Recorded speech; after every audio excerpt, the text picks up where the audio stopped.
Então, muito boa tarde a todos, sejam bem-vindos nesse nosso encontro do estudo da vida no mundo espiritual, segundo a obra de André Luiz, neste grupo fraterno, amorável, organizado pela AME Serra Gaúcha e coordenado pelo Geraldo Lemos Neto, onde nos encontramos normalmente uma vez por mês para darmos continuidade a esses estudos aprofundados que nos trazem tantos ensinamentos através desta obra magnífica de André Luiz. Vamos passar a palavra ao Geraldinho para dar as suas boas-vindas também. Ele que faz tanta falta no nosso grupo que nós sentimos a sua ausência. Bom, pessoal, aquele abraço de saudade, né?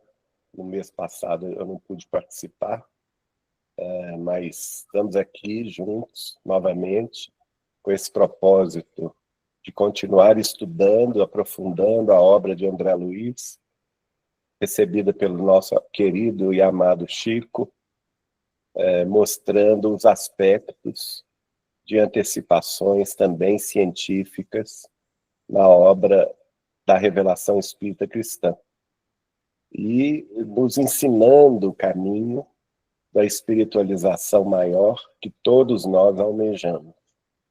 Então, é com esse objetivo que todos são muito bem-vindos, tanto os que estão conosco nas gravações, quanto todos aqueles que assistem depois no YouTube essas gravações, e no sentido de que será sempre muito oportuna a noção da importância dessa obra para o futuro da humanidade. Então, esse esforço conjunto, patrocinado aí pela AME Serra Gaúcha, os nossos queridos Victório e Samira, junto com todos vocês, participantes de todas as partes do Brasil, de Portugal e até de outras nações, nós temos que ter consciência de que a obra de Chico Xavier é uma obra ciclópica, enciclopédica, e que veio antecipando muita coisa que a ciência, passo a passo, irá desvendando e confirmando. Ela teve um objetivo glorioso, um objetivo mesmo de jogar luz para o futuro da humanidade. E eu lembro a vocês que numa das comunicações que o Espírito da Verdade fez a Allan Kardec, aliás, desculpe, não foi o Espírito da Verdade, foi o Espírito do primeiro-ministro da França, fez essa revelação a Allan Kardec, dizendo que ele trabalhava para o futuro da humanidade. E todos os seus seguidores, tanto lá no século XIX, quanto com Chico Xavier, no século XX, também continuam trabalhando para o futuro da humanidade.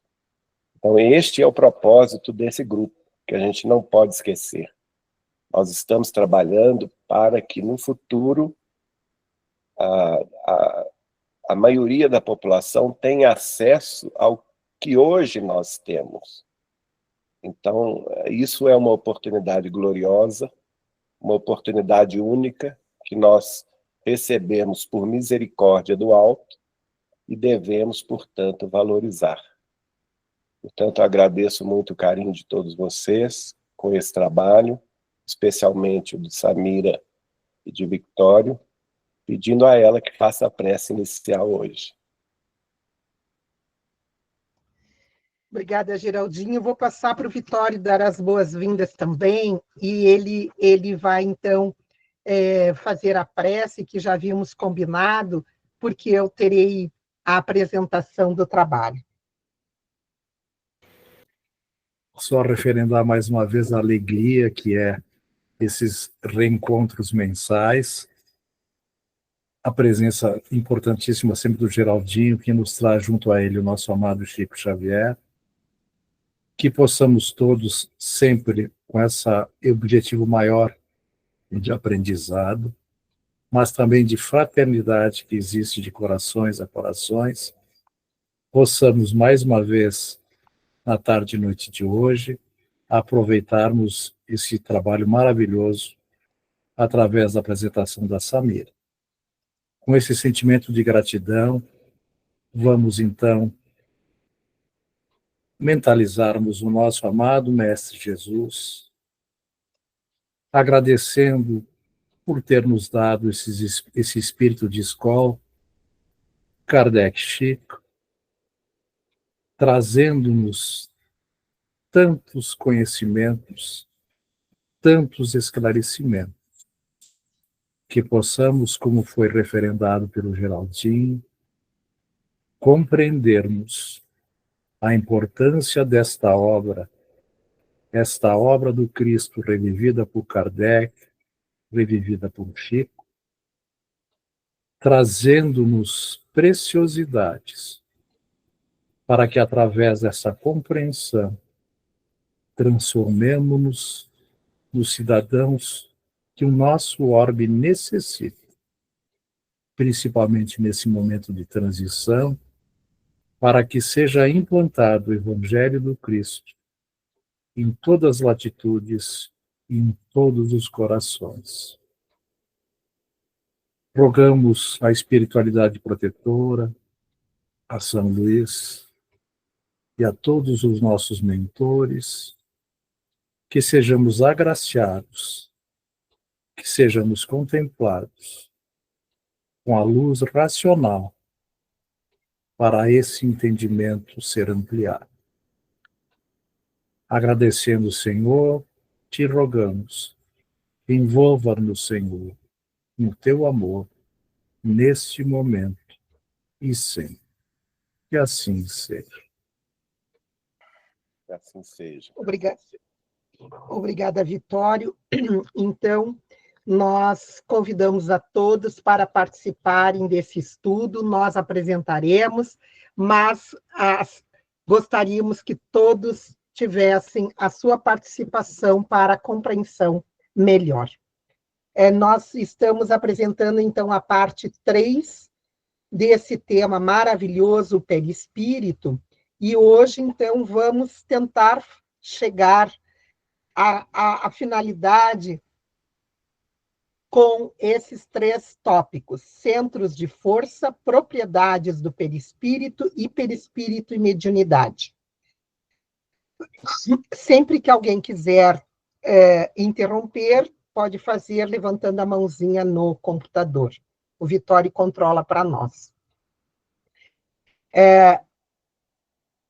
Nós vamos ver que, na obra de André Luiz, no livro Entre o Céu e a Terra, ele vai nos dizer que o nosso corpo de matéria rarefeita está intimamente regido por 7 centros de força, que se conjugam nas ramificações dos plexos e que, vibrando em sintonia uns com os outros, ao influxo do poder diretriz da mente, estabelecem para nosso uso um veículo de células elétricas que podemos definir como sendo um campo eletromagnético no qual o pensamento vibra em circuito fechado. Só para compreendermos isso, já levaríamos esta aula. Mas o que é preciso dizer é que nas aulas anteriores nós já vimos os corpos sutis do perispírito, vimos as funções dos corpos, e agora André Luiz nos traz que no perispírito existem os 7 centros de força, e que eles estão intimamente ligados aos plexos e que vibram em sintonia uns com os outros, sob a tutela da mente, ou sob a indução, o comando da mente.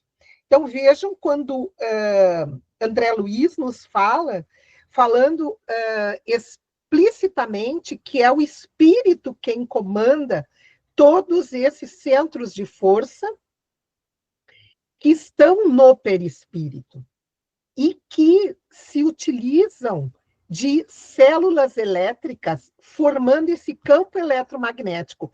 Vejam como, na época de Kardec, se falava em fluido, agora, com a ampliação do André Luiz, nós vamos entender este campo mento-eletromagnético, ou campo eletromagnético, que vibra nesse circuito fechado, porque é internamente comandado pelo espírito e exteriorizado através do pensamento. Então, tudo vibra para que, sob o comando do espírito, nós venhamos a exteriorizar todas as qualidades que emanam desse próprio espírito. Então, nós temos os centros principais, como o André Luiz fala, os 7 centros principais, que na literatura orientalista fala em chakras. E que chakra quer dizer roda. Por quê? Porque os videntes veem esses corpos como rodas, como corpos sutis em movimento. Por isso eles denominaram chakras. Mas nós, utilizando a nomenclatura de André Luiz, falamos centros vitais. E que são os principais, né? Esses 7, o coronário, o frontal, o laríngeo, o cardíaco, o gástrico, o genésico e o básico. Aqui nós vamos ver que essas cores estão relacionadas com as cores emanadas pelo movimento que produzem estas rodas. Isto é, cada uma dessas rodas, desses centros vitais, emite um comprimento de onda. Este comprimento de onda tem uma cor. E esta cor, então, é visualizada pelos médiuns videntes. Então, nós teríamos essas diferentes cores aqui, muito características, e que hoje se identifica cada um desses centros pelas suas cores. Eu também quis trazer essa citação do Dr. Hernani Guimarães Andrade, porque na aula anterior nós não falamos, só citamos, mas o trabalho do Dr. Hernani Guimarães Andrade é muito grande e foi reconhecido internacionalmente, onde ele chama o perispírito de modelo organizador biológico e ele descreve como um corpo que apresenta células, tecidos e órgãos em outra dimensão e servem principalmente nos processos de reencarnação, mantendo as matrizes biológicas. Então, nós teríamos aqui como compreender. O doutor Hernani Guimarães Andrade, ele, nas suas experiências, ele apresenta, então, este corpo que modela todo o organismo. E ele justamente criou este nome, modelo organizador biológico, porque ele demonstra que, a partir deste modelo, nós vamos ter a conformidade do corpo físico. O Rogério levantou a mão para... Sim, pode falar. Oi, querida. Primeiro, depois tu continua, Hernani, que ele é maravilhoso. Sou um apaixonado pelo trabalho dele. Mas naquele slide anterior, podia voltar um pouquinho ali? Esse aí. Existe também uma colocação do genésico ser o básico, e no lugar de genésico é o esplênico. Isso. Só para não dar confusão, às vezes, também. Eu não quis justamente trazer para isso, para não dar confusão. Muitos falam o básico / genésico, e aqui o gástrico e depois o esplênico. Algumas literaturas trazem isso, outras trazem diferente. Eu trouxe exatamente o que está lá em André Luiz, né? Então, E, então, nós temos esse trabalho do Dr. Hernani, que, ao nosso conhecimento, ele é muito pouco explorado pelos próprios espíritas, muito pouco estudado pelos próprios espíritas.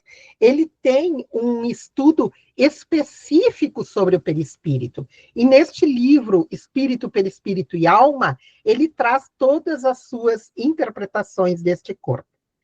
Mas vamos em frente. Então, hoje nós vamos falar sobre as propriedades do perispírito, porque nós vamos encontrar elas bem explicitadas, tanto nas obras de André Luiz, como na obra na qual nós nos baseamos, que é a obra do Dr. Zalmino Zimmermann, o seu livro Perispírito. E ali nós vamos, então, inserindo as citações que se encontram na obra de André Luiz. Então, este livro do Dr. Zalmino é um dos clássicos que reúnem o maior número de informações sobre o perispírito.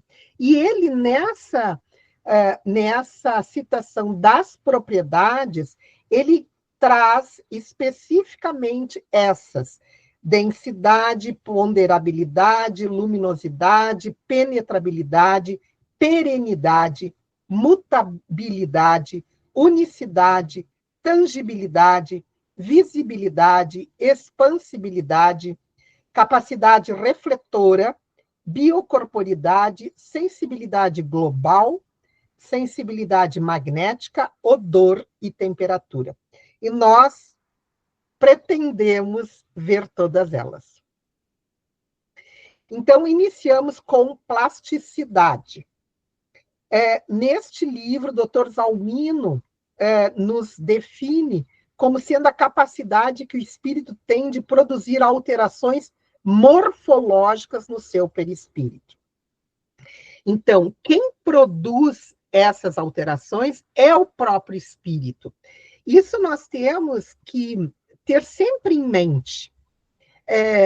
A indução pode ser externa, mas a alteração é do próprio espírito sobre o seu perispírito.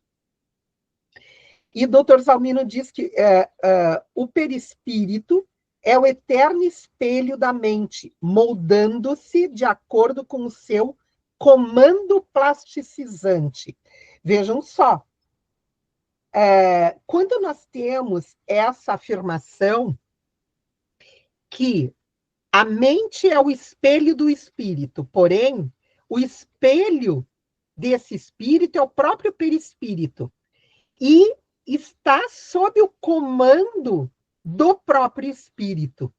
Vejam como nós sempre temos que ter isso em mente. Quem sente, quem comanda, quem estimula, quem induz, quem pensa, quem raciocina, é sempre o espírito. Porém, o perispírito, como nós já falamos na aula anterior, é justamente a ferramenta, o instrumento de ação do espírito.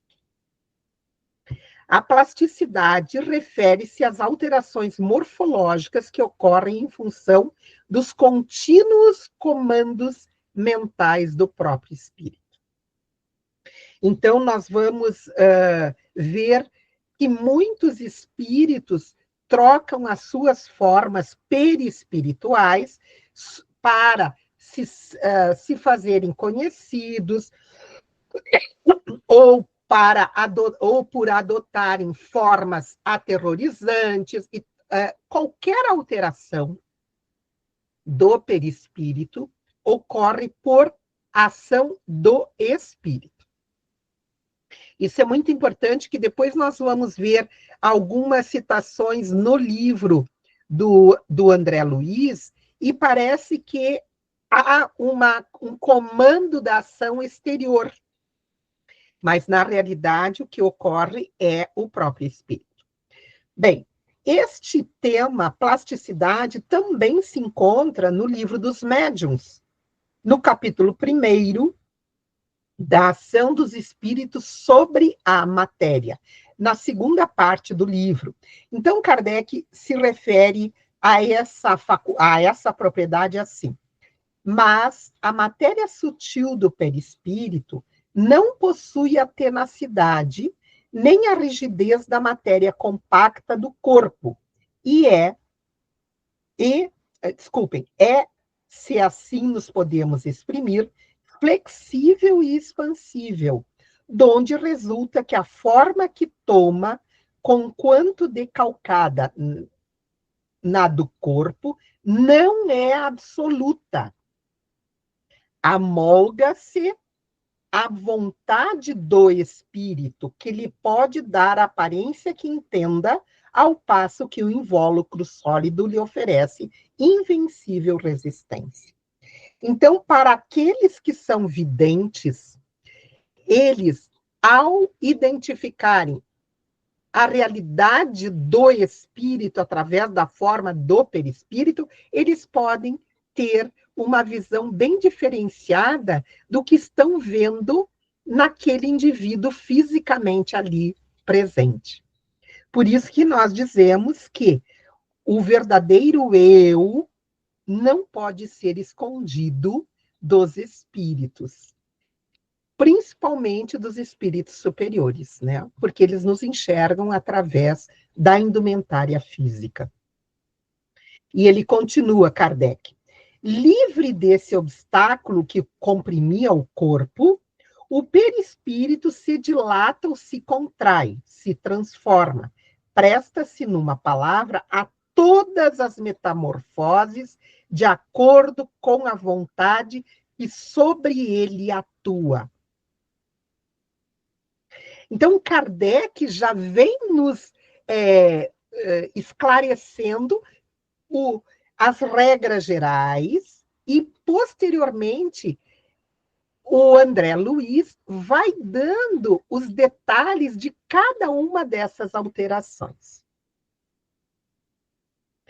Então, aqui nos Missionários da Luz, nós vamos ver que essa plasticidade ela é muito importante, principalmente neste capítulo 13, que tem o título Reencarnação, e que vai falar da reencarnação vista do mundo espiritual para o mundo físico, na reencarnação de Sigismundo.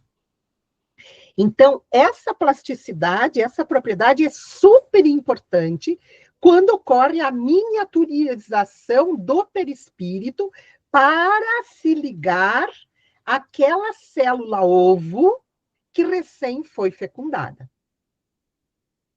Então, aqui no término daquela fecundação que ocorre para a reencarnação do Sigismundo, os benfeitores, os construtores espirituais, eles justamente conseguem ajustar graças a essa plasticidade.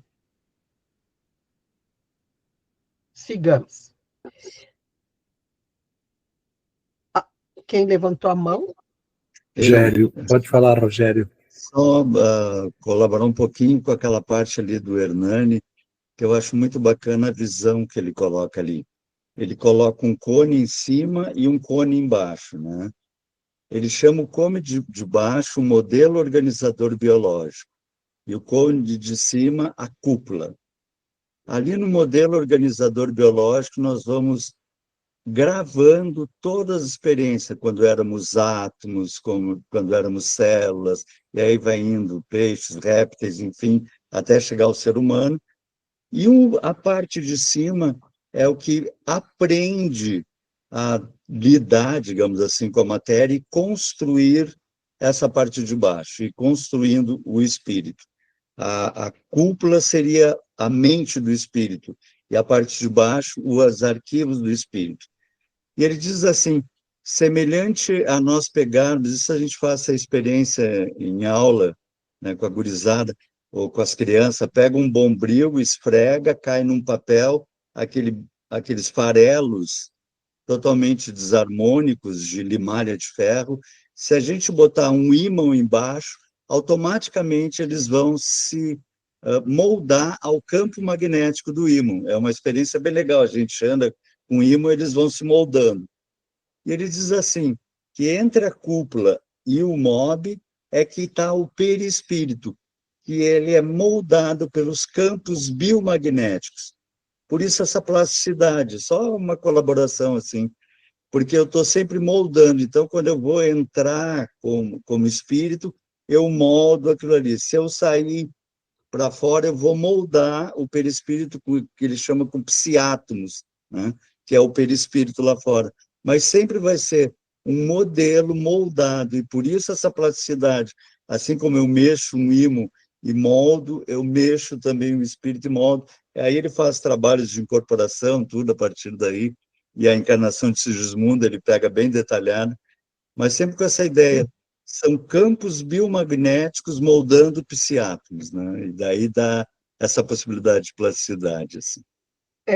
Esses psiátomos são na nomenclatura do próprio Dr. Hernani, né? Ele que criou Isso. essa nomenclatura. É. E isso é muito importante porque é o próprio espírito que, expressando-se pelo perispírito, molda o corpo físico. Exatamente, perfeito. Outro exemplo da plasticidade, ou aonde se utiliza também a plasticidade, é na adaptação perispiritual, aumentando ou diminuindo a luminosidade, ou mudando a aparência.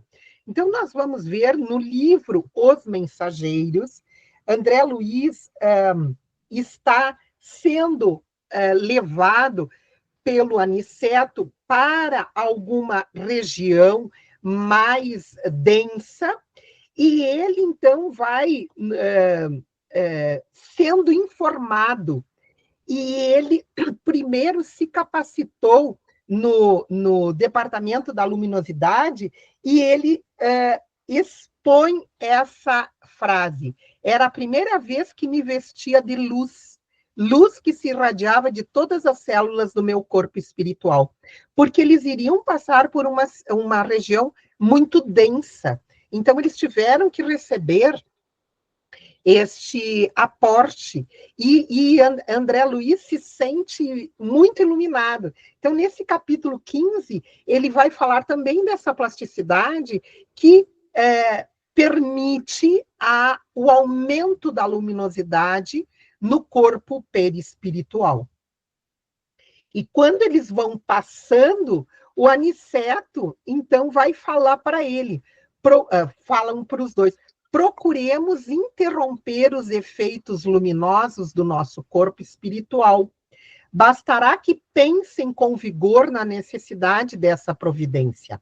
Estamos atravessando extensa zona a que se acolhem muitos desventurados, e não é justo humilhar os que sofrem com a exibição de nossos bens. Então, vejam, primeiro, André Luiz se sente iluminado. Quando eles estão ultrapassando, Aniceto explica que existiam ali espíritos onde se alimentavam das coisas muito ruins feitas na crosta, e eles trocavam essas energias, e eles absorviam essas energias deletérias que nós emitimos, nós encarnados emitimos. Então, ele disse que essa luminosidade que eles estariam sendo portadores para atravessar poderia humilhar aqueles irmãos que estavam ali, mas que, por se alimentarem de pensamentos tóxicos vindos da crosta, poderiam se sentir humilhados. Então, isso também é a plasticidade do perispírito que ocasiona. É bem importante esse capítulo inteiro, capítulo 15, onde Aniceto vai explicando para eles toda essa plasticidade do perispírito que ainda era desconhecida ao André Luiz. Outro fenômeno onde se utiliza a plasticidade é o fenômeno ideoplástico, que é aquele fenômeno da zootropia ou da licantropia, no caso do lobo, né? Então, nós vamos ter no livro Libertação, de André Luiz, que também essa plasticidade fica escancarada, principalmente no capítulo 5º, quando, na maioria de vocês, com certeza, devem lembrar, quando o Gregório, aquele juiz das trevas, começa a lembrar, através de uma acusação de uma senhora que havia cometido vários abortos, e ele começa a chamá-la de loba. Então, ele induz, mas ela, com o seu pensamento culpado pelo aborto, acolhe aquela indução e ela visivelmente transforma o seu perispírito na frente daquela plateia de desencarnados e transforma, então, como uma situação de aspecto lupino, então, aspecto de lobo. E ela aceita aquele comando, aquela indução do Gregório, aquele juiz das trevas, como sendo loba. E ela acaba confessando, sim, matei aqueles que seriam para ser meus filhos, né? Ela havia cometido 4 abortos. Outro fenômeno onde é utilizada a plasticidade é o fenômeno da ovoidização. Pode falar, Rogério. Eu me sinto às vezes constrangido, fico meio chato. Mas só Então, lembrando ali sempre é bom contribuir. que nós temos a construção evolutiva toda em nós. Então, eu só consigo me transformar numa loba se eu fui uma loba em determinado momento. Ele faz com que a gente regrida a um arquivo antigo e eu consigo pegar a forma plástica da loba, mas por dentro eu sou um espírito com todas as conquistas. Eu não vou para trás, eu apenas pego uma formação plástica, por consciência pesada, eu permito aquela hipnose, como ele coloca no livro, né? Ou seja, aquele envio de informação. Então, por isso que eu achei interessante a gente deixar bem claro, né? Não houve uma involução momentânea, houve, assim, a atuação de um arquivo. Perfeito, e por isso que nós colocamos fenômeno ideoplástico, é só ideia, né? Isso. Não há retrocesso. Porém, aquela consciência culpada permite que ela aceite a indução, e ela dá o comando. Uhum. Isso Exatamente, é importante. é ela que dá o próprio comando, recebendo a informação, né?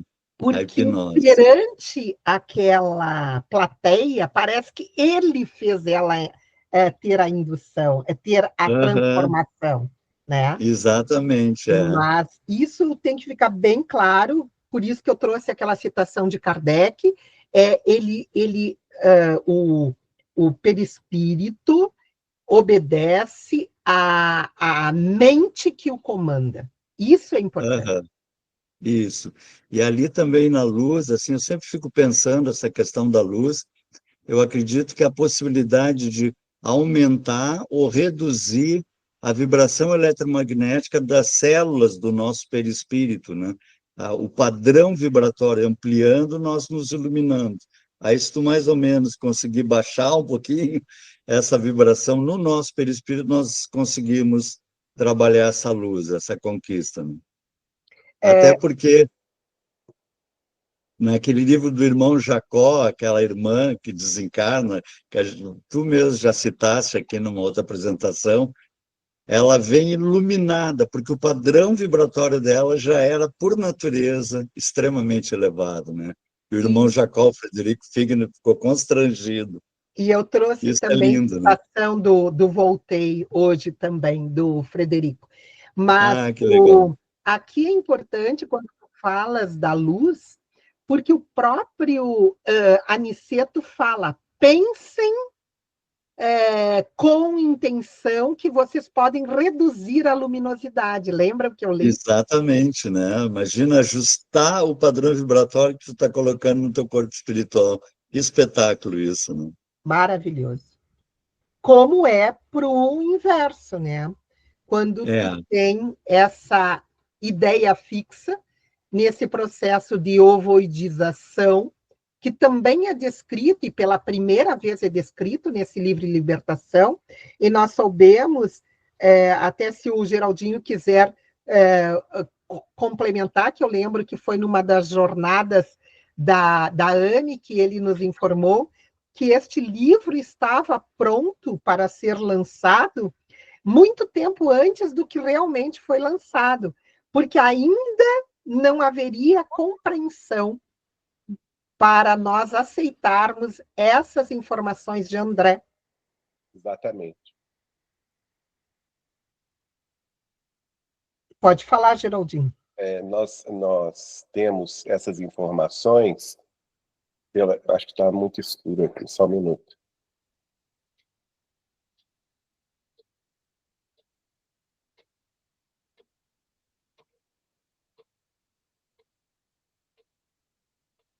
Mas nós temos essas informações das psicografias que Chico recebeu no culto do Evangelho da Fazenda Modelo. E acender, por favor. E lá, tanto Emmanuel quanto Ney e Lúcio comentam que o livro estava sendo recebido, mas havia como que uma celeuma, porque algumas pessoas, alguns espíritos, como o espírito de Emmanuel e como o espírito de Ney e Lúcio, queriam que André Luiz trouxesse mais informações a respeito dessas zonas mais de maior sofrimento, mas lá de cima, quem coordenava a tarefa da revelação de André Luiz, que era uma comissão de sábios da espiritualidade, vetou por algum tempo, né, essas informações. Então, o Chico foi recebendo, a partir do Mensageiros, Missionários da Luz, mas elas só puderam ser materializadas no livro Libertação depois de muitos debates. Eu lembrei disso que tu comentaste, porque realmente é a primeira vez que se fala em ovoides na literatura espírita, é justamente com essa obra Libertação. E justamente esses ovoides nada mais são, como o próprio Rogério falou, é o espírito na sua forma perfeita, porém o perispírito toma uma forma de ovo, por quê? Porque fica nessa ideia fixa, ou monoideia, ou produzindo esse efeito ideoplástico. E aí nós vamos ver neste capítulo 12 de Libertação, nós vamos ver justamente que houve uma inversão desse processo para a libertação de duas pessoas. Então, eu vou contar rapidamente esse capítulo, porque é um dos capítulos muito importantes, chama-se Missão de Amor, onde nós vamos ter que o Saldanha era aquele chefe dos obsessores da Margarida, aquela filha do juiz que condenara injustamente o filho dele. Então, vejam só, o Saldanha tinha um filho que fora condenado injustamente e estava preso. Ele era casado com a Iracema. Este filho chama-se Jorge e era casado com a Irene. Como ele fora preso, ele enlouqueceu na prisão. E a Iracema morre de depressão, a sua mãe, e a sua esposa suicida-se. E elas estavam tão fixadas na ideia de salvar o filho e o esposo chamado Jorge, que elas tornam-se ovoides, elas tornam-se com a forma perispiritual de ovoide. E aí, o próprio Gubbio, que é o orientador do André Luiz neste livro, ele vai, então, através de uma prece profunda, libertar essas duas pessoas, esses dois espíritos, Iracema e Irene, dessa monoideia sobre o Jorge. E, a partir daí, o Saldanha reconhece essa ação benéfica para os seus entes queridos, quando ele vê o Jorge também ter uma reação melhor. Então, desses quatro, o único que estava encarnado era o Jorge, mas o mundo espiritual que ali ao redor dele estava agindo, ele tinha uma ação deletéria, mesmo por amor. Então, a mãe amava o filho, a esposa amava o Jorge, mas era uma ideia tão negativa ou tão aprisionante daquele espírito que elas tomam a forma de ovoides e se incrustam no perispírito do próprio Jorge. Então, essa também é uma propriedade onde é utilizada, então, a plasticidade. Fica a dica para quem quiser ampliar e ler todo o capítulo, é maravilhoso. Pode falar, Rogério. Eu gosto de entender, mais ou menos, que o ovoides é algo bastante complexo, né? Eu gosto de entender que a pessoa parou de mandar o comando para a estruturação do perispírito. Ela ficou tão fixa numa monoideia que ela nem manda dizer, ó, aqui tem que ter um braço, ali tem que ter uma perna, ali tem... Ela se perde nela mesma e para de enviar informação de modelagem do perispírito, né? Isso é algo impressionante, assim. E impressionante esse poder mental, né, Rogério? Isso. Impressionante esse poder mental. Nós ainda sorte... não sabemos utilizar na sua extensão total esse poder. E a sorte que a gente está dentro de um corpo material que a gente não consegue fazer esses estragos, mas surgem umas patologiazinhas, uns cânceres, umas coisas, que é mais ou menos em função disso, né? Que o Geraldinho quer falar. Pode falar, Geraldinho. Eu achei muito, muito importante frisar aí exatamente essa questão da ideia concentrada, porque a gente sabe que esses processos de manutenção da vida, que são os processos que André Luiz vai chamar, especialmente no Evolução em Dois Mundos, de automáticos, não é? Eles vão ser influenciados justamente pela falta de vida da pessoa, não é? Ela, a partir do momento que ela se fixa num pensamento infeliz, mesmo que seja dentro da família, de socorrer um familiar, mas é um pensamento de quase que de total exclusão da própria vida, não é? A pessoa fecha o pensamento, seja na tristeza, na revolta, na depressão, no vício ou no crime, e aquela ideia viciosa se repete, ela fica num ciclo vicioso pensamental, então ela prende-se nesse ciclo vicioso de pensamento, que é uma cadeia mental. E nesse momento, esses processos de sustentação do corpo espiritual vão sendo deixados de lado. E aquilo, a própria forma vai se perdendo por isso. não é? Não que de forma autômata, praticamente. Não que ela deseje isso. É bom a gente separar as coisas.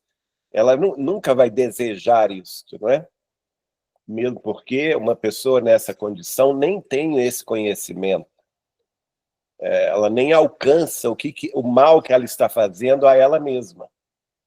Mas essa falta de vida própria, falta de aspiração superior, falta de fé, falta de confiança em Deus, falta de confiança em si mesma, falta de confiança no poder que ela tem de transformar não somente a sua vida e a vida dos seus, faz com que ela praticamente se enxugue corporalmente falando, no sentido perispiritual, e aí essa forma ovaloide vai sendo fixada, não é? E isso é muito triste. A gente vê isso nas reuniões de desobsessão. E ela se incrusta no próprio perispírito, né? Isso que é impressionante, porque o próprio espírito, dando esse comando, ele, além dessa forma ovaloide, ele se incrusta no objeto do pensamento. No caso, neste caso aqui, foi no Jorge, mas existem pessoas que ficam até por raiva, coincidindo com o perispírito daquele indivíduo, né? Então, são identificados esses, e são sugadores de energia. Isso que é o problema. Acabam virando formas vampirescas. Vampirizando o indivíduo. Vampirizando o objeto até do próprio amor ou do próprio ódio. Isso aí.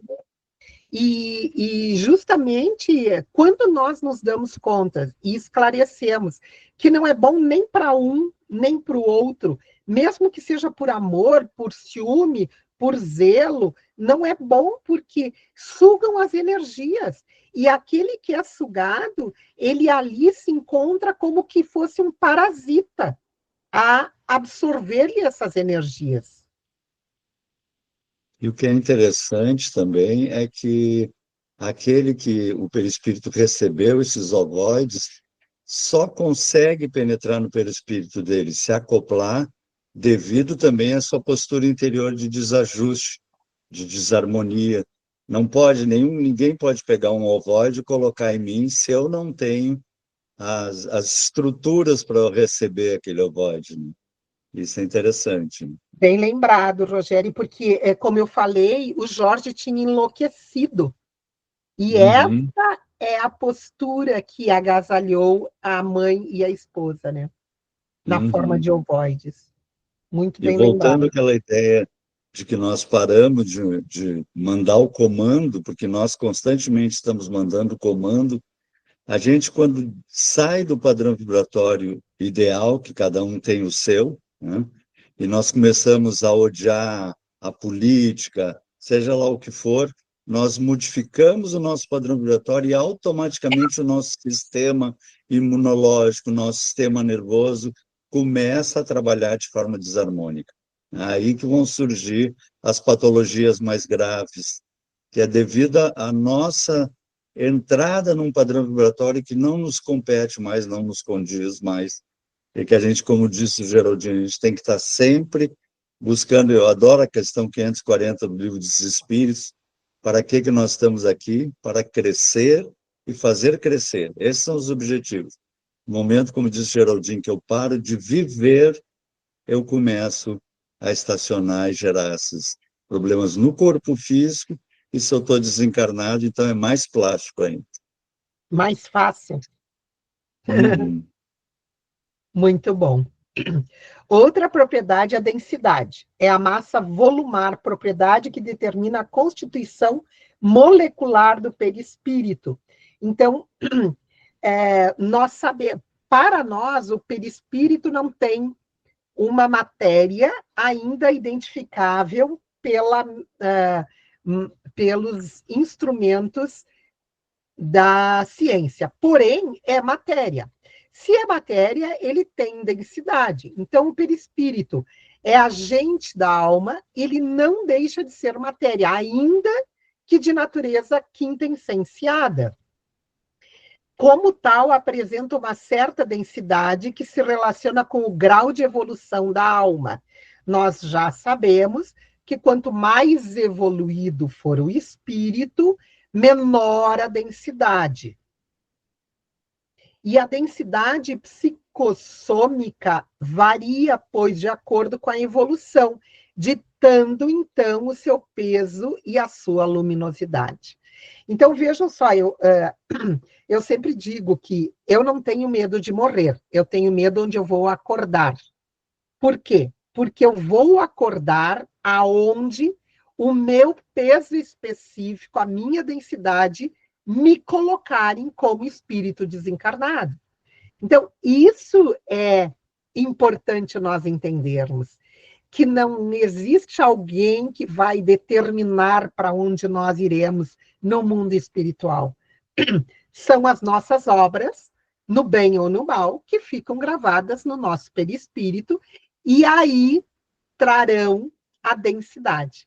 É o que Jesus falava, que nós não podemos entrar nas bodas ou no festival se não tivermos a núpcia, se não tivermos o traje nupcial. Por quê? Porque aí estaremos com impurezas e não poderemos entrar no reino de Deus. Então, nós vemos muito claramente como nós sujamos o nosso corpo perispiritual através das nossas ações, dos pensamentos, das nossas atitudes. Muito bom. Somando um pouquinho, querida, que está ótimo, né? A ideia de que a túnica nupcial é o nosso coração, né? Aonde ele está vibrando. Se nós estamos vibrando no apego, às vezes diz assim, não, eu sou desapegado materialmente, né? Então fica feliz por isso. Mas sou apegado à fofoca, sou apegado às notícias de crime, sou apegado, que densificam o meu pensamento. Então, quanto mais eu viver em espírito e compreender a Terra como uma escola em que cada um está passando o seu aprendizado, não julgar, não criticar e não vibrar nesse processo, mais eu consigo fazer meu coração mais leve, consequentemente, meu perispírito menos denso, digamos assim. Isso é muito lindo, porque está tudo nas nossas mãos, né? Quanto mais a gente está vibrando com o Pai, mais leve a gente fica. Pois é, mas o problema é quando nós já temos essas nódoas no nosso perispírito. E aí já temos ele com as densidades que impedem a nossa túnica nupcial. E o que eu sempre digo é o daqui para frente. O daqui para trás eu não posso mudar. Então, o importante é nós termos isso em mente, que nós podemos manter a nossa túnica o menos poluída possível, o menos suja, o menos densa possível, né? Essa lei, eu acho, como sempre, né, as leis divinas são encantadoras. O André, lá no Evolução em Dois Mundos, ele diz que há aquele momento que surge o verbo, surge o pensamento contínuo, surge a responsabilidade. E aí ele coloca assim, dali para trás, eles não tinham consciência do que estavam fazendo. Agora começa a ter. Então, isso é lindo, essa percepção do momento que nós começamos a ter. E aí a espiritualidade nos diz que quando ela vem cobrar um desses nodos que nós temos para resolver e nos encontra trabalhando, eles adiam a cobrança. Ou seja, nós temos sempre a possibilidade de vibrar o amor, de caminhar com amor, caminhar com leveza, mesmo que tenhamos um passado, e acho que quase todos temos, para resolver várias coisinhas, né? Maravilha. Outra propriedade é a ponderabilidade. Na dimensão espiritual, cada organização perispirítica tem o seu peso específico, que varia de acordo com a sua identidade, ditada, sobretudo, pelo estado de moralidade do espírito. É claro que ponderabilidade, densidade, nós vamos ver aí exatamente as propriedades relacionadas. É que quanto mais evoluído, quanto mais moralmente for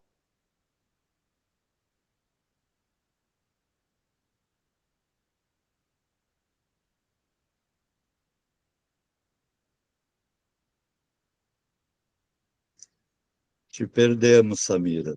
Não sei se faltou luz aí ou caiu a internet.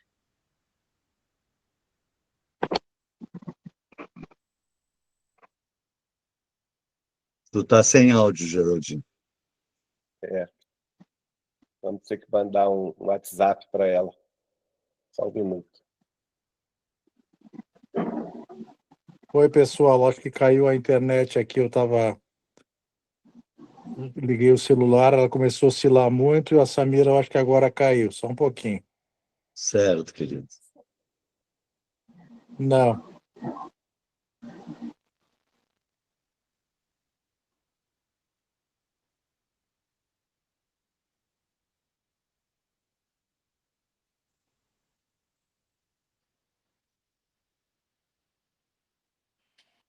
Deu um problema com a nossa internet aqui na transmissão. Aguentem um pouquinho, tá, queridos? Certo, querido. Só ver esse sorriso aí já tá bom.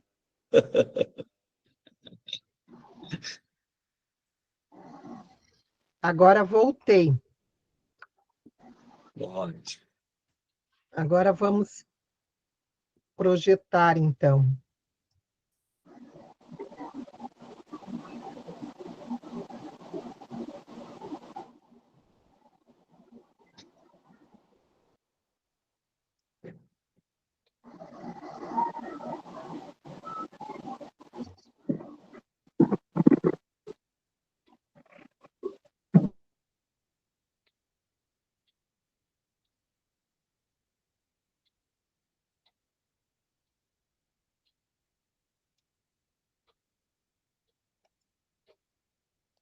Estão me ouvindo agora?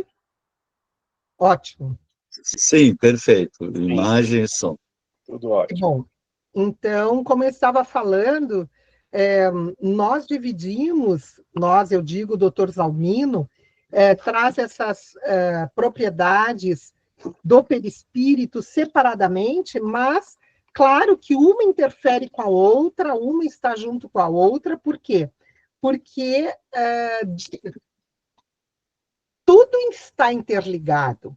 A densidade e a ponderabilidade são estruturas, são propriedades que justamente dão qualidade do peso específico da matéria quintessenciada, que forma a parte material do perispírito. Então, tudo está ligado à condição de desenvolvimento moral do próprio espírito. E na ponderabilidade, nós trouxemos o exemplo, aqui, o exemplo de André Luiz, quando, na descrição no nosso lar, ele acorda lá no umbral e naquela situação horrível, onde ele era chamado de suicida, etc. Mas, no livro Entre a Terra e o Céu, no capítulo 20, nós vamos ver que André Luiz diz assim: nossa posição mental determina o peso específico do nosso envoltório espiritual e, consequentemente, o habitat que lhe compete, mero problema de padrão vibratório. Vejam novamente aí, é a nossa consciência leve ou pesada que vai determinar o lugar onde vamos despertar. Lembra, querido, aqueles trabalhos lindos que o Vitória apresenta de medicina vibracional? É a vibração do nosso coração que vai deixar mais denso ou menos denso o nosso espírito, né? O nosso perispírito. E o que é bacana é que a gente pode trabalhar isso já, né? Nem é no futuro, é já, né? Tirar, como diz André Luiz, não albergar, não guardar porcaria, toxina, e ser leve, né? Isso é que é lindo, essa construção imediata, assim. Eu também penso assim, sabe, Rogério? Eu digo assim, que nós podemos fazer nesta encarnação. Que nós, por isso que é importante esse estudo, porque traz ferramentas, traz conhecimento para que nós possamos usar aqui e agora, não esperar ir para lá, Exatamente. ter consciência dos erros, voltar. É muito demorado. A Maria Márcia levantou a mão, Samir. Pode falar, querida. Dá um pouco de medo, né, Samira, quando eu ouço você falando dessa questão aí da vibração, porque como nós ainda como espíritos de terceira ordem, estamos aí o tempo todo caindo e levantando, né, pensando, lutando contra as nossas más inclinações, e aí eu fico pensando o seguinte, quando a pessoa está assim num momento já de próximo ainda à desencarnação, e isso deve ser mais difícil ainda, porque nesse momento ela não tem muito o que fazer. E as nossas vibrações, quem está do lado de cá, acabam também influenciando nela, né? Na pessoa que está para desencarnar, né? Por isso que nós não podemos deixar para depois essa correção. Por isso que nós temos que ter em mente que nós somos finitos enquanto estamos na carne. Nós temos um dia da partida, mas não podemos esquecer da misericórdia do Pai, né? Aquela história assim, meu Deus, o que eu fiz, eu errei. Isso não, isso só atrapalha, só paralisa.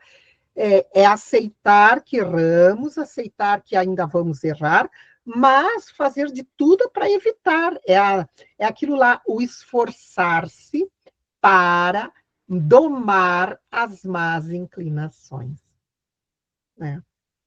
Agora, é bem como tu dizes, aqueles que nos conhecem sabem que nós estamos, às vezes, partindo com uma consciência muito complicada.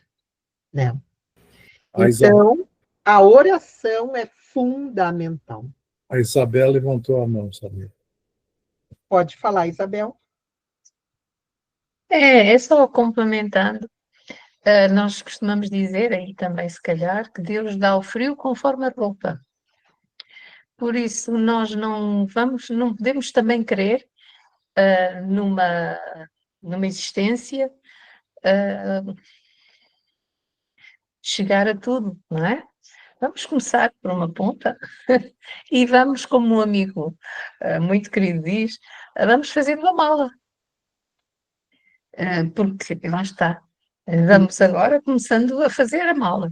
Nós não sabemos se é logo, se é agora, se é daqui a 20, 30 semanas, meses, anos, não é? Quando partirmos, por isso, se tivermos mais ou menos a mala feita, pelo menos qualquer coisinha. Mas Deus é como tu disseste, é misericórdia infinita, não é? E eu estou a falar assim, mas ainda não tenho aquele estado zen, aquele sorriso do Rogério, não é? Eu também não. Não é? Mas vamos fazendo o que podemos. Deus é Pai.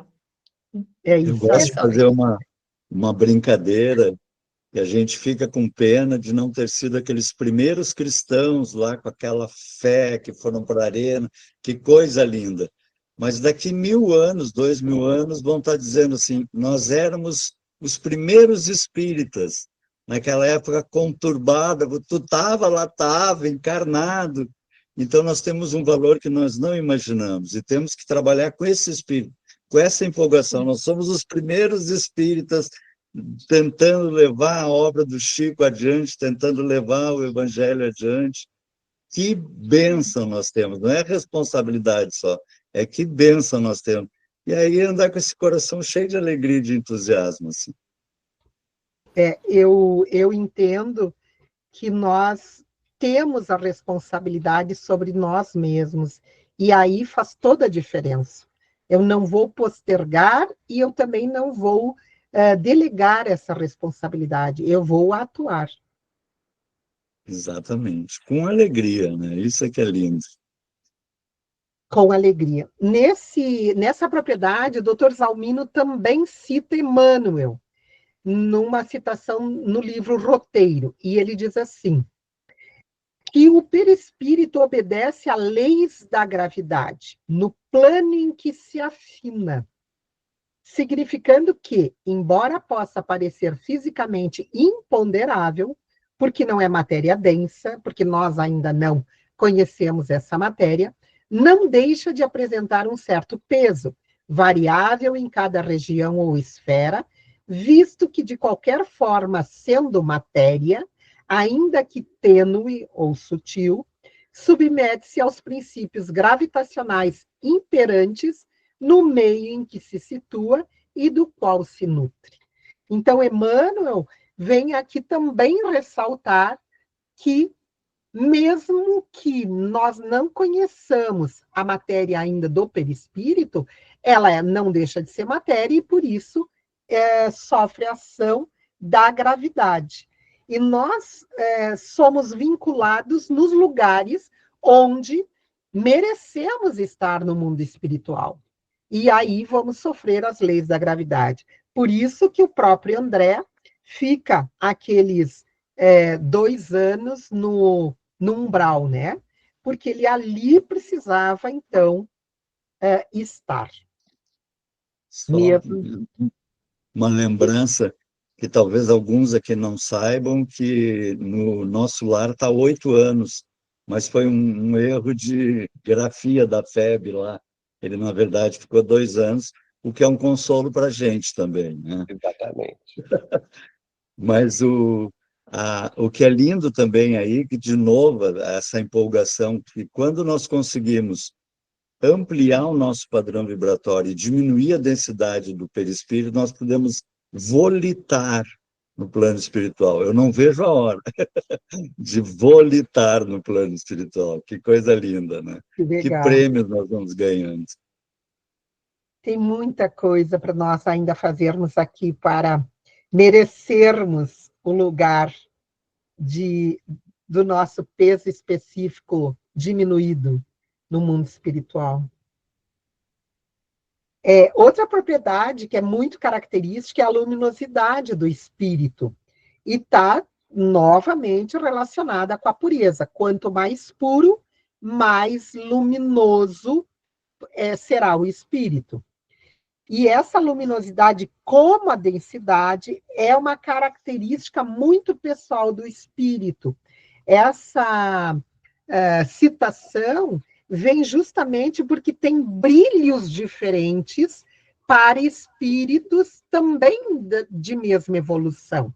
Porque nós sabemos, os espíritos são únicos, a evolução é única para cada espírito, não existem 2 espíritos iguais, portanto, não existem 2 perispíritos iguais, e por isso que a característica é muito pessoal do espírito. No livro O Céu e o Inferno, Allan Kardec, na segunda parte, vai falar também sobre a luminosidade. E lá ele escreve assim: por sua natureza, possui o espírito uma propriedade luminosa que se desenvolve sob o influxo da atividade e das qualidades da alma. A intensidade da luz está na razão da pureza do espírito. As menores imperfeições morais atenuam-na e enfraquecem-na. Alguém levantou a mão? Que eu daqui não estou vendo.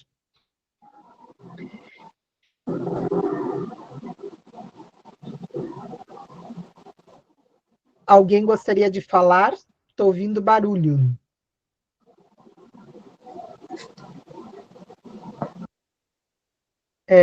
Bem, e Kardec continua. A luz irradiada por um espírito será tanto mais viva quanto maior o seu adiantamento. Assim sendo, o espírito, de alguma sorte, o seu próprio farol, verá proporcionalmente à intensidade da luz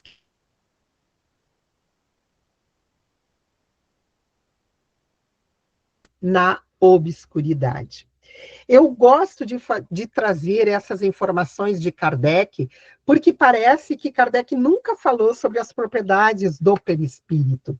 E quando nós vamos pensando, como fazemos nos livros do André, nós damos robustez e compreensão para aquilo que traz toda a doutrina sendo com a mesma finalidade de esclarecimento. Quando nós falamos de luz, lembramos sempre de Saulo, quando cai às portas de Damasco, visualizando Jesus. E essa luz foi tão intensa que cegou o próprio Saulo. E aí o próprio Jesus orienta Saulo de como obter a visão novamente.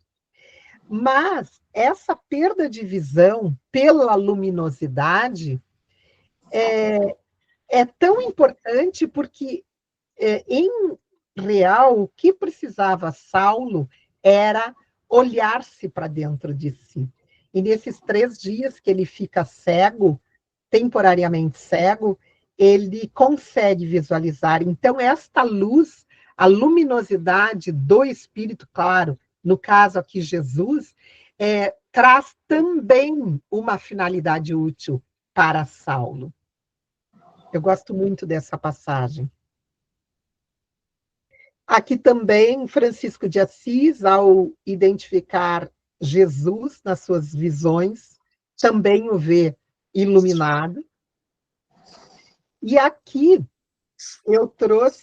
Um pouquinho antes, querida, ali no Saulo, eu acho lindo o momento em que o Aniceto vai curar ele, e aí o Ananias vai curar ele, Isso. e aí ele diz assim, caíram-me como pesadas escamas. Então não foi só uma cegueira física, né? Foi uma cegueira espiritual que caiu dele, assim, e ele passou a ver de outra forma o processo. E a ideia sempre da luz relativa à pureza, eu acho que é o quanto a gente vai descascando a animalidade, né? E todos nós trazemos a raiva do tigre, né? O medo, a inveja, o querer o poder, são coisas animais que foram necessárias num processo evolutivo. Quando a gente começa a perceber que isso era uma coisa que não deve mais me pertencer, a gente vai tendo essa pureza de tirar a casca animal e aí brilhar mais, assim, e ser mais leve. E ser mais luz de Jesus tu não pode exemplificar porque não vale, né? Aí é o concurso. Mas eu gosto tanto da passagem do... Mas é lindo, nossa.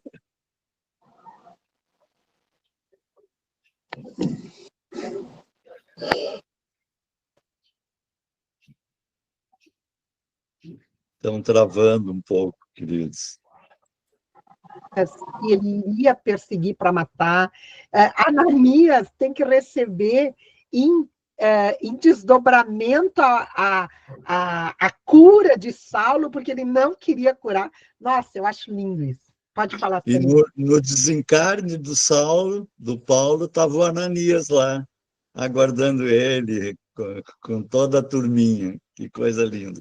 E com Jesus, né, claro. É muito bonito. Quando ele desencarnou, ele ficou cego novamente. Quem abriu a visão dele foi o Ananias.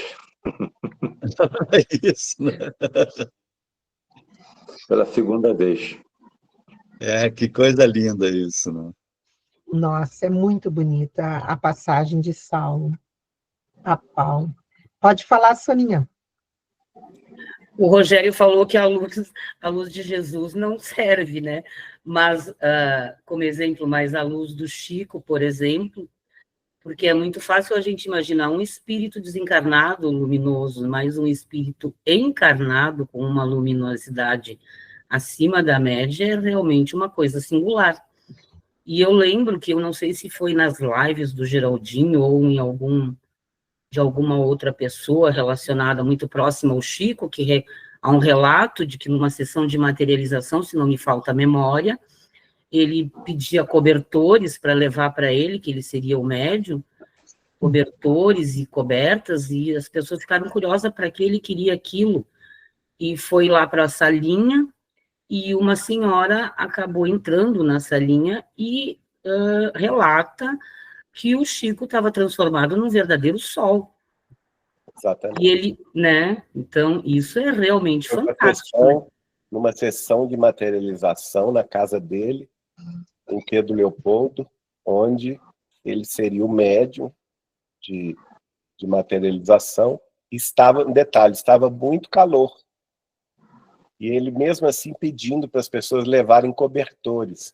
E ele tapou-se de cobertores, tentando esconder o fenômeno que viria logo em seguida, né? Que era a transformação do corpo dele num sol de luz. Mas ele não conseguiu, porque a luminosidade ela se espalhava além dos cobertores. É muito bonito isso.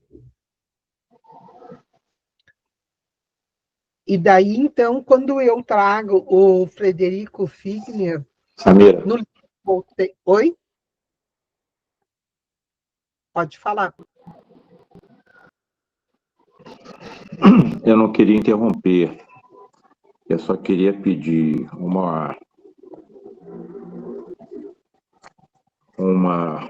orientação da família. Nós somos uma família. Mas eu não quero interromper. Quando você estiver chegando ao final, se tiver algum tempinho, eu faço a solicitação novamente, tá bem? Tá ótimo. Então, este livro, o Chico escreve em 49. Todos sabemos que ele utiliza o pseudônimo de Irmão Jacob, porque ele recém havia desencarnado e iria ser identificado. Mas o Frederico Figner também produz essa luminosidade, ele é recebido no leito de morte por Dr. Bezerra, e ele tem várias passagens no Rio de Janeiro onde descrevem a sua luminosidade pelas obras que ele havia feito, que ele houvera feito, né?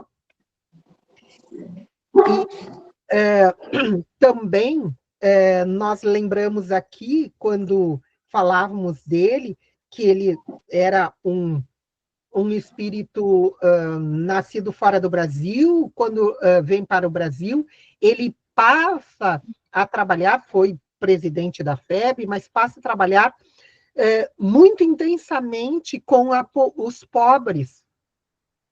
E ele depois, então, ele é identificado com essa luminosidade até por aqueles com quem ele ajudava.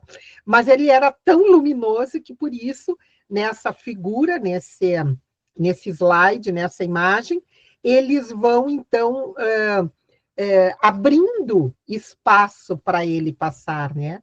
No sentido de que ele houvera trabalhado muito no bem, e por isso era reconhecido também pela sua bondade.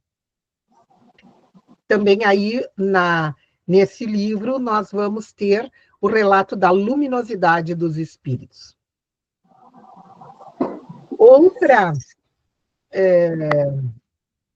Outra propriedade, a penetrabilidade.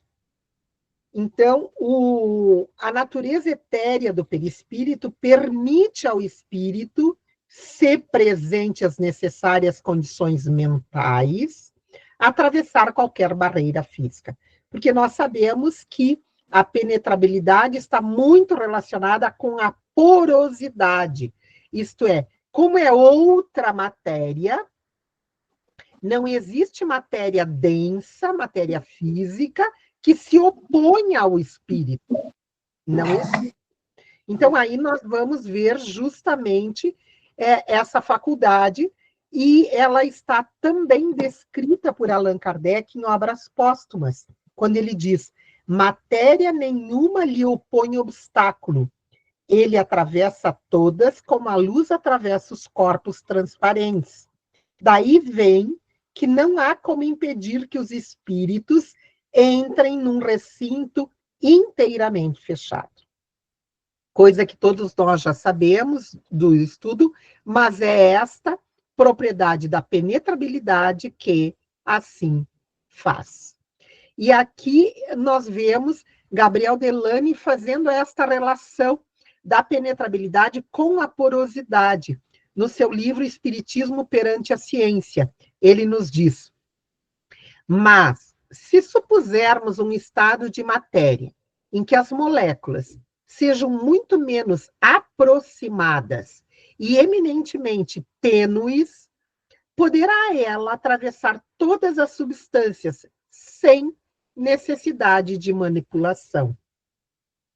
É o que se dá com o perispírito, que, formado de moléculas menos condensadas que a matéria que conhecemos, não pode ser detido por nenhum obstáculo. Desculpem aqui o erro de português. Então, isso para nós termos a compreensão por que os espíritos vão em qualquer ambiente onde são atraídos, chamados pelas atitudes, pelos pensamentos, sem obstáculo nenhum, justamente por essas duas propriedades, tanto a penetrabilidade quanto a porosidade. Outro item muito importante é a visibilidade.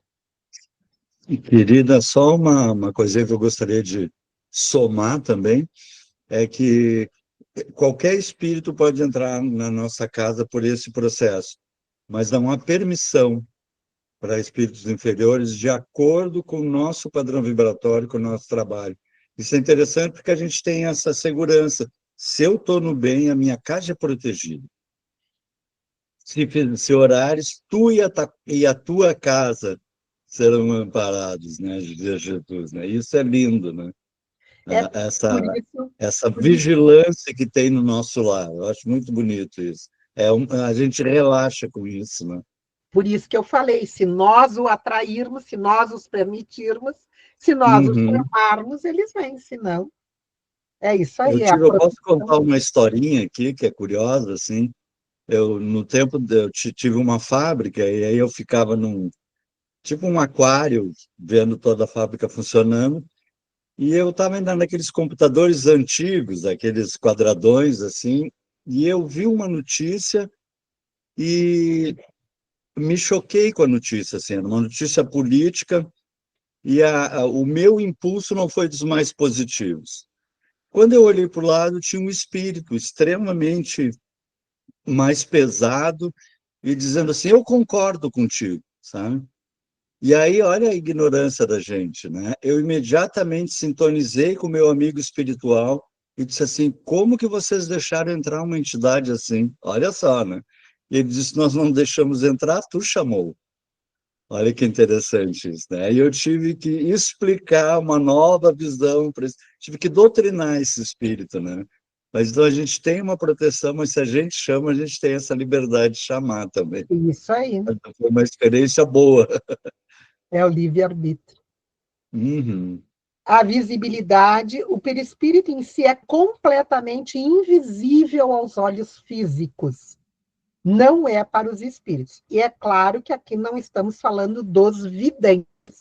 Estamos falando de nós, normalmente, não conseguimos ver o perispírito. Isalmino nos diz, os menos adiantados percebem o corpo espiritual de seus pares, captando-lhes o aspecto geral. Já os espíritos superiores podem perscrutar a intimidade perispirítica de desencarnados de menor grau de elevação, bem como a dos encarnados observando-lhes as desarmonias e as necessidades. Então, é claro que, mesmo os desencarnados, eles conseguem observar dos seus pares, mas não dos elevados. Mas os elevados, sim, os espíritos superiores podem ver justamente as necessidades, tanto dos encarnados quanto dos desencarnados. E aí nós vemos bem como se mostram os trabalhos de esclarecimento espiritual nas reuniões espíritas, onde então nós vemos que existem os mentores que conseguem ver os espíritos necessitados e até a fazerem, então, a percepção, a união entre os médiums e esses espíritos comunicantes, porque eles conseguem perceber, através do perispírito, a condição daqueles espíritos. Também, nos domínios da mediunidade, que nós já vimos, no capítulo 13, tem pensamento e mediunidade, que nós também vimos essa condição da visão. E Aulus estava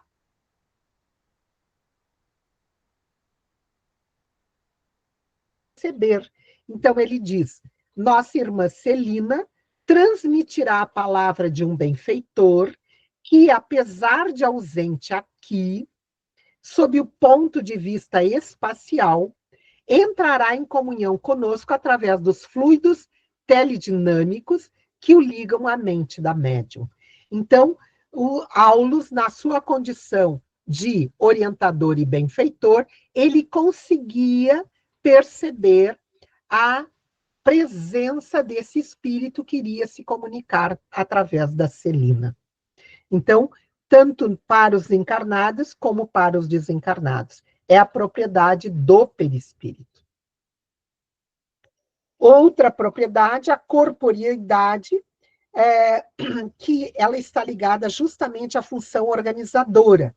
O perispírito é o corpo sutil do espírito e serve de instrumento para moldar o corpo físico, regendo com seus impulsos o desenvolvimento embrionário e fetal e imprimindo às células e tecidos informação às suas características.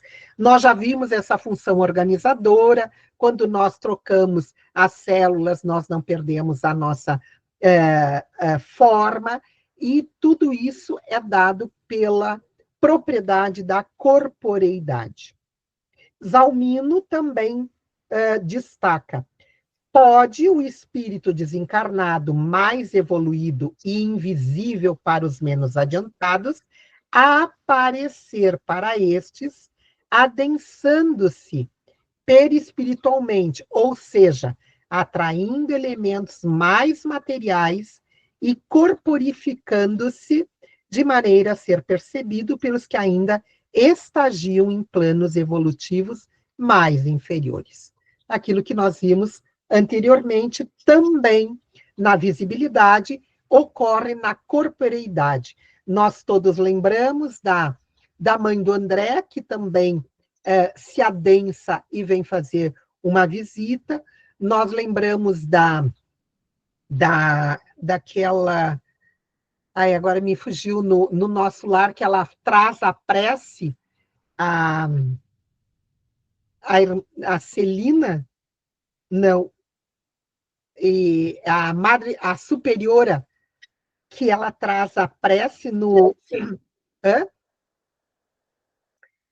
Ela traz a prece no nosso lar, e ela também se adensa, também no mundo espiritual ocorre o adensamento através da corporeidade. Ministra Veneranda. Isso, querida. Ministra Veneranda, obrigada, Dex. Ela também se adensa para fazer a prece no livro Nosso Lar. Então, eles também podem, no mundo espiritual, adensarem o seu perispírito e se tornarem visíveis através dessa propriedade. Aí nós vemos os fenômenos de materialização, que estão descritos também no Livro dos Médiuns. E Kardec escreve: esses diferentes estados do perispírito resultam da vontade do espírito e não de uma causa física exterior, como se dá com os nossos gases. Isso eu trouxe também porque sempre há, além da permissão, a intenção do espírito para a materialização, para a corporificação, para adensar o seu perispírito. E Kardec continua: quando o espírito nos aparece, é que pôs o seu perispírito em estado próprio a torná-lo visível. Mas, para isso, não basta a sua vontade, porquanto a modificação do perispírito se opera mediante sua combinação com o fluido peculiar ao médium. E aí nós vemos a interação que precisa daquela substância que nós sabemos, o ectoplasma, para adensamento do perispírito. Nós temos nos fenômenos de materialização Francisco Peixoto Lins, o Peixotinho, que nós recomendamos aqui por falta de espaço e tempo, mas que busquem os documentários de Peixotinho nas materializações luminosas no YouTube, que são maravilhosos de assistir. Também temos o fenômeno de materialização do médium que produzia esse ectoplasma, materializando a irmã Josefa, lá em 65, principalmente na presença da médium, né, Otília Diogo. Também nós temos a materialização inteira da irmã Josefa, nessa roupagem volumosa que ela trazia, principalmente com a presença do Chico Xavier, e aí de toda a equipe médica que deu o seu testemunho dessa materialização. Aqui o Valdo Vieira e o repórter José Franco sendo tocados pela irmã Josefa em janeiro de 64.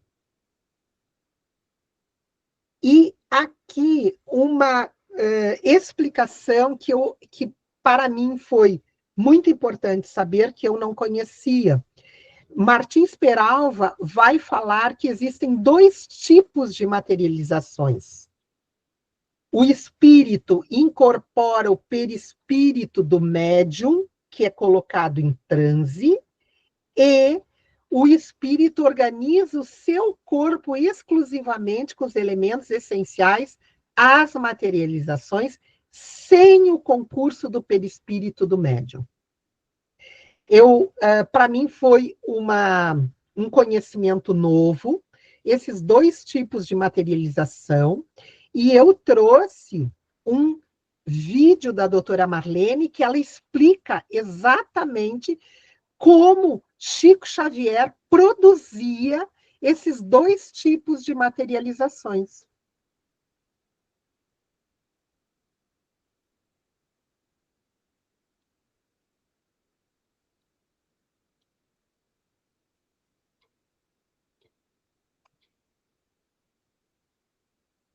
Existe fazer Vocês estão ouvindo já? Você mesmo.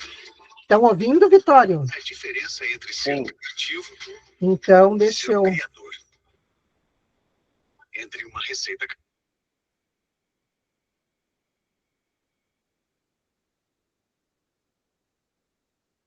Agora ficou mudo. Mas o vídeo que está mudo. A partir de agora ele começa a... É só fotografias. Qual a sua opinião sobre a materialização e A mim não está aparecendo, Samira. Não sei se é o meu aqui. Tu está vendo, Vitório? Olha, não está aparecendo? essa questão Não. Só Nem imagem, nem som. o áudio. Olha o áudio. realmente Não estão vendo? Não, só o título. Só Não. logo, doutora. Então, eu vou tentar colocar de outra maneira. Tenta novamente. Vou tentar E colocar dá mais de outra- volume. Sim. Vamos ver se eu consigo de outra maneira, porque é muito bonito isso.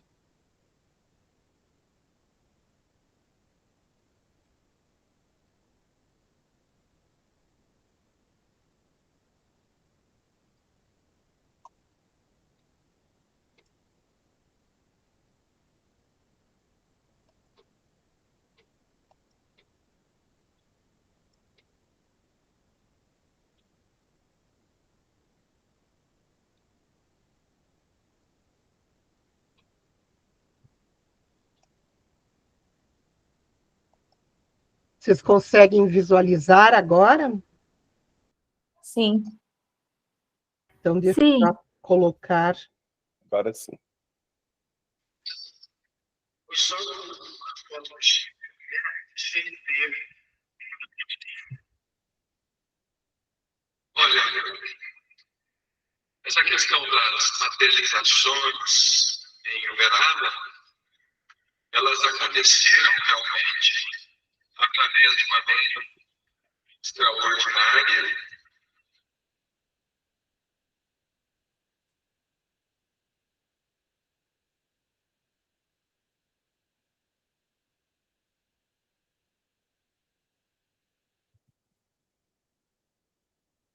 Carol.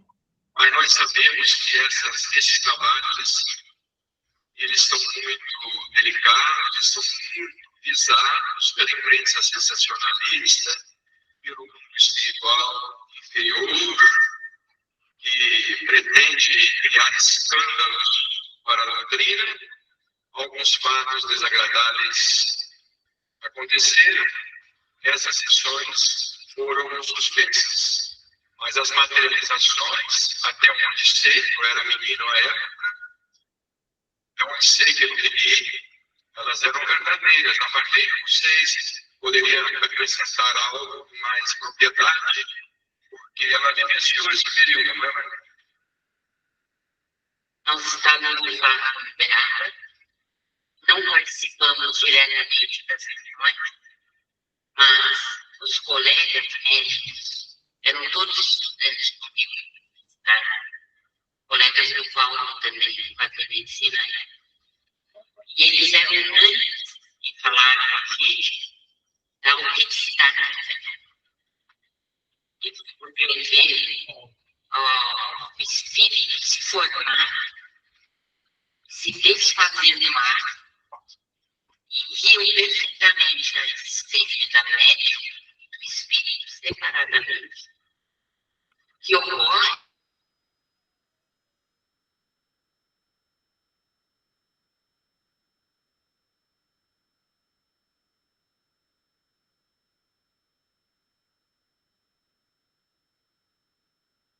variedade também, porque é preciso se aprofundar um pouco saber como é que se forma a materialização.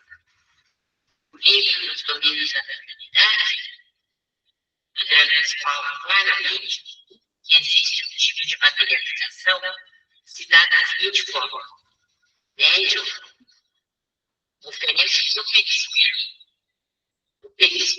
por cima do perispírito, materializa-se o espírito. Então, o corpo do médium está no lugar, o perispírito dele está no outro. Sobre o perispírito do médium, materializa-se o espírito, já na outra feição e outra personalidade. Como no de Uberaba ocorreram os dois fenômenos. Ocorreram o fato de que o Tire-Diogo se reprograma sobre o espírito dela, que era transparente, formava-se a materialização da irmã José.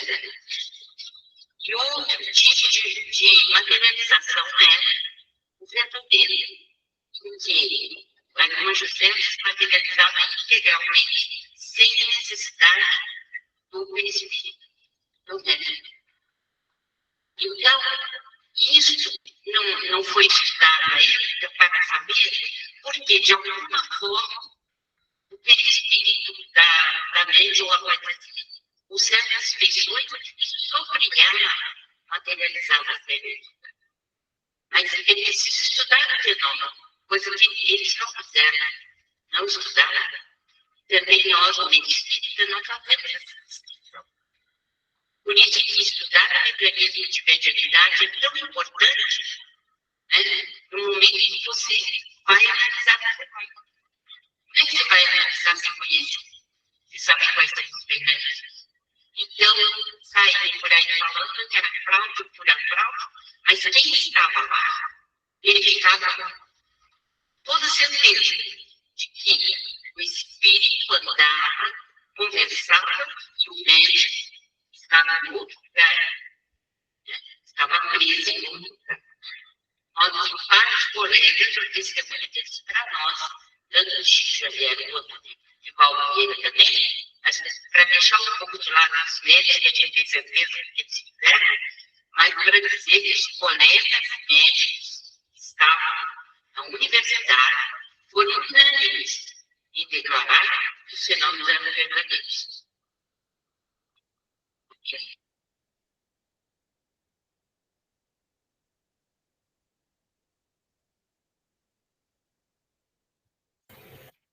Não deu para ouvir bem, eu acho que ficou com muita reverberação. Para mim também ficou muito fragmentado. Se puder resumir. Não se consegue entender. Eu vou colocar no grupo o link desse vídeo, porque ela explica. Eu não sabia que existiam dois tipos de materializações, uma sobre o perispírito da médium e outras simplesmente adensando o perispírito do próprio espírito. Então, isso eu achei muito importante. Para mim, deu para ouvir bem, Samira. Para mim, aqui, o som ficou bom. Para mim também. Mas a maioria distorceu. Para mim, ficou distorcido. O doutor Paulo César. Mas quem ouviu, melhor. Quem não ouviu, a Samira passa o link depois no chat, que a gente pode assistir. Foi por questão de mérito. Eu não ouvi, não tive esse mérito. É isso aí. Mas esperança. Chegará oportunamente. O doutor Paulo César possa explicar. O Geraldinho também levantou a mão. Mas talvez o doutor Paulo César pudesse explicar como eram as materializações do médico que aparecia também lá no Frei Luiz, né? Não quer ouvir o Geraldinho primeiro? Sim, podemos ouvi-lo. Bom, essa questão da segunda hipótese aí, que o espírito materializa-se, né, o próprio perispírito dele é condensado, a gente vê no próprio Nosso Lar, a mãe de André Luiz, quando ela desce do plano para a cidade de Nosso Lar, ela faz isso. Ela condensa-se e materializa-se em Nosso Lar por um período limitado, não é? E no caso das materializações na Terra, eu ouvi do Chico que isso acontecia também com o auxílio das energias da natureza. Quer dizer, além da condensação do espírito, do próprio perispírito, do espírito que estava se materializando, ele necessitava de fluidos da natureza, das matas, dos animais próximos, para o concurso dessa materialização.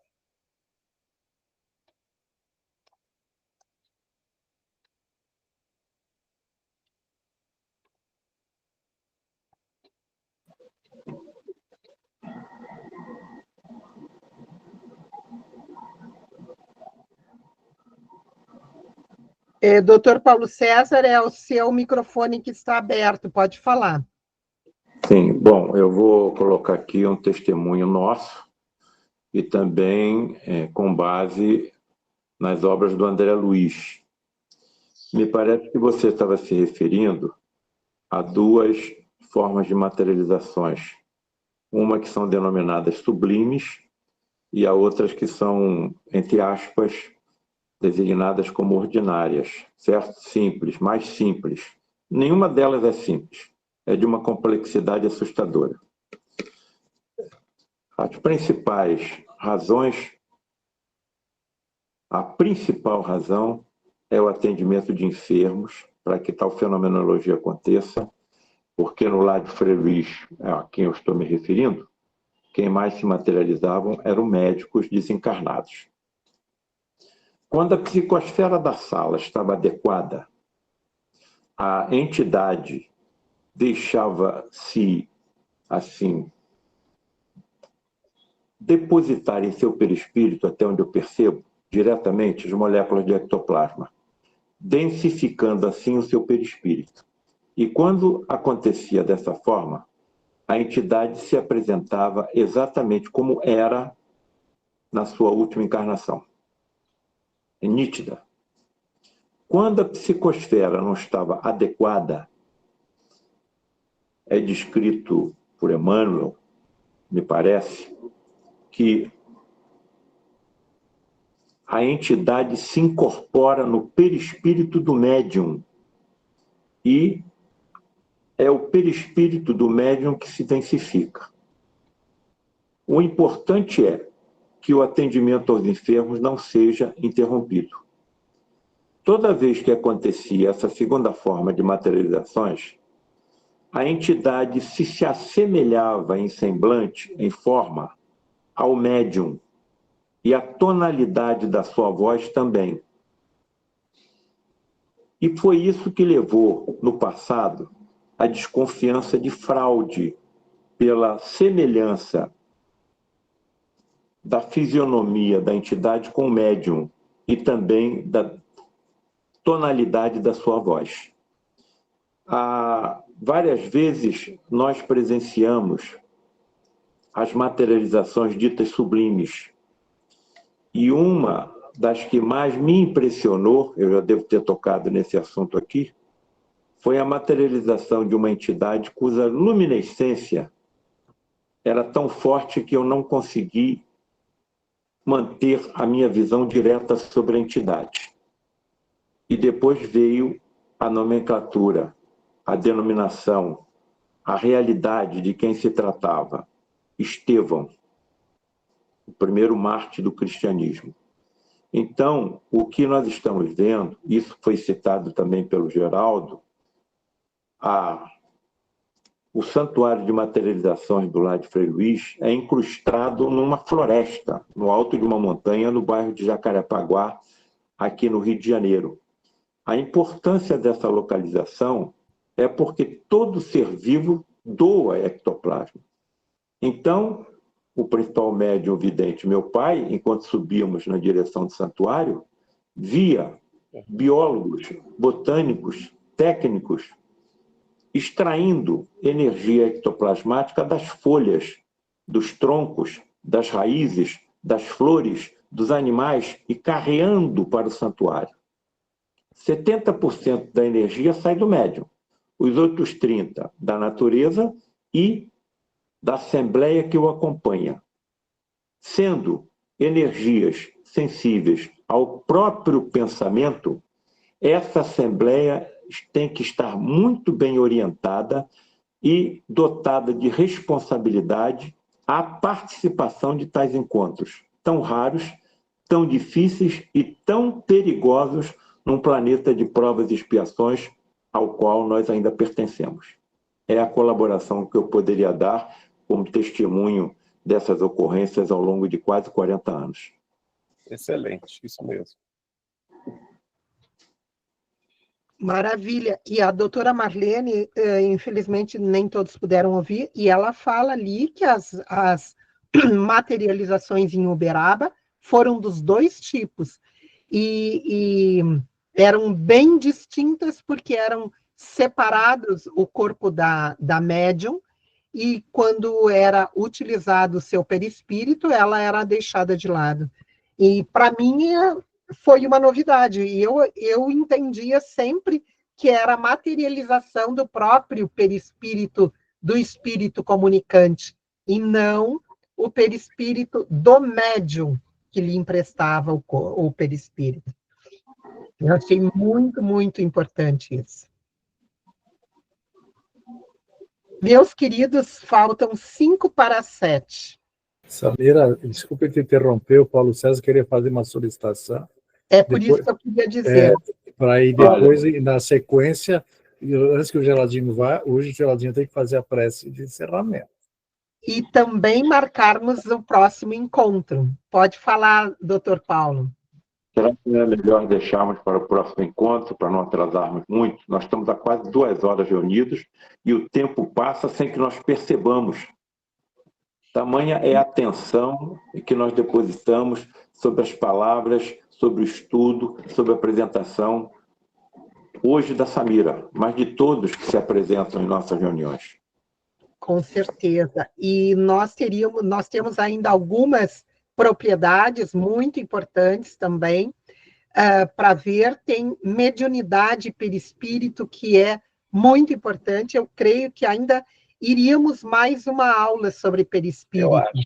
Eu gostaria de pedir, Samira, para colocar aquele quadro com todas as propriedades novamente. Certo. Só para a gente ver até onde nós fomos. Certo.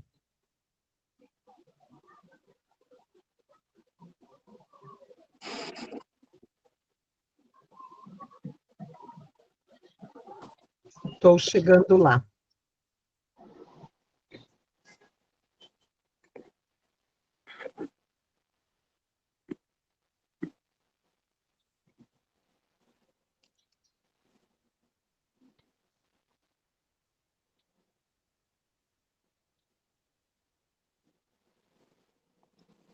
Então, aqui nós fomos até a luminosidade.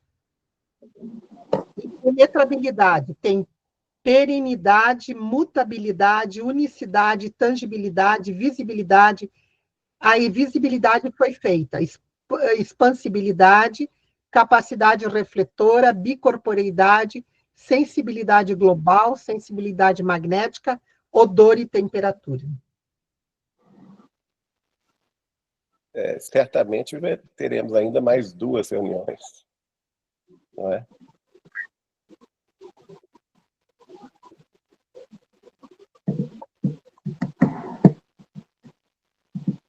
Samira? A internet dela está travando um pouco.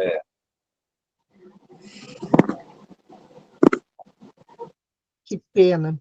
E agora voltou, né? Voltou. Bom, eu posso resumir numa aula só, na próxima. Tá bom. Tá ok. Para que não fique muito demorado, para depois... eu até gostaria de sugerir... Eu acho que está sendo tão produtivo e tão maravilhoso esse estudo, não é? Eu também gosto muito do perispírito. Maravilhoso. Tudo. Maravilhoso. Maravilhoso. Samira, só veja a data com o Geraldinho, porque nós temos a pós mês que vem. E podia ser dia 16 de maio, Geraldinho. Vai ser sexta? Pode ser. Tá. Então, vamos convidar a todos para estarmos juntos novamente, dia 16 de maio, e eu talvez condense, então, um pouquinho mais, não trazendo tantas citações. Eu acho importante, porque daí a gente... Eu acho importante. Nós não temos tempo para terminar, né, Geraldinho? Então, faça nesse ritmo que está ótimo. Para nós é sempre uma alegria estar juntos. E eu gosto muito do perispírito, porque é a base de tudo. Então, é isso, meus queridos. Queria agradecê-los. E pedir para o Geraldinho fazer a nossa prece de encerramento hoje. Vamos orar. Vamos. Louvado sejas, nosso Senhor Jesus Cristo, amado Mestre Jesus de nossas estradas infinitas, sol de nossas almas, mestre dos mestres, divino escultor de nossos espíritos ainda tão vacilantes e imperfeitos. Ó Senhor de nossos caminhos, apiada-te de nossa ignorância e de nossa simplicidade no entendimento, ainda tão obscurecido pelos impositivos da matéria que nos constrange. Mas sabemos, Senhor, que infinita é a tua misericórdia, que com tuas mãos dadivosas podes abrir-nos os olhos, tirando de nós as escamas que nos obscurecem a visão, para lançar-nos a uma visão de um horizonte mais amplo e mais profundo, o horizonte do espírito imortal, que vence as imposições transitórias para descortinar os universos sem fim.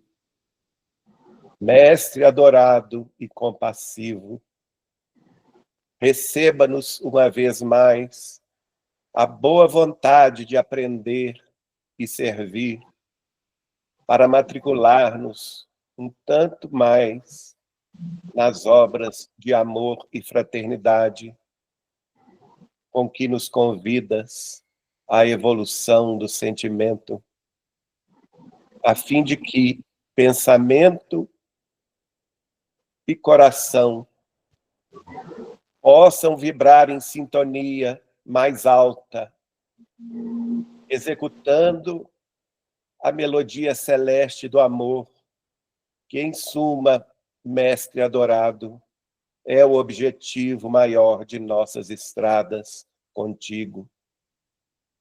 Jesus, divino amado amigo, médico de nossas almas, cura-nos para que possamos seguir-te com as vestes nupciais, com que pretendemos um dia alcançar-te, o glorioso reino de amor e de verdade.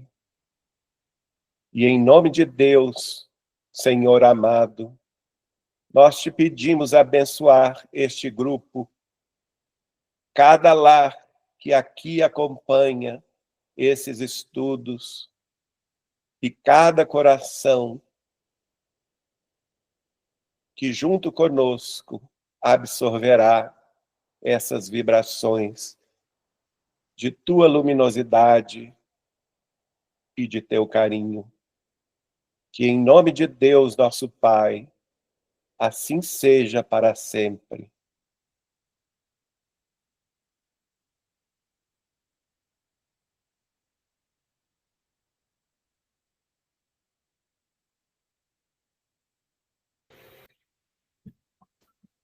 Que assim seja. Que assim seja para Que assim sempre. seja. Assim Pai. seja. Um beijo, Geraldinho. Um beijo, queridos amigos. Fiquem com Deus. Beijo no coração. E até logo. Jesus, Até mais. Uma Bom fim de ótima semana. semana. Amém. Boa noite. Boa noite a todos, queridos. Boa Até o próximo Boa encontro. noite. Bom final de semana. Boa noite a todos. Boa noite. Boa Boa noite. noite a todos.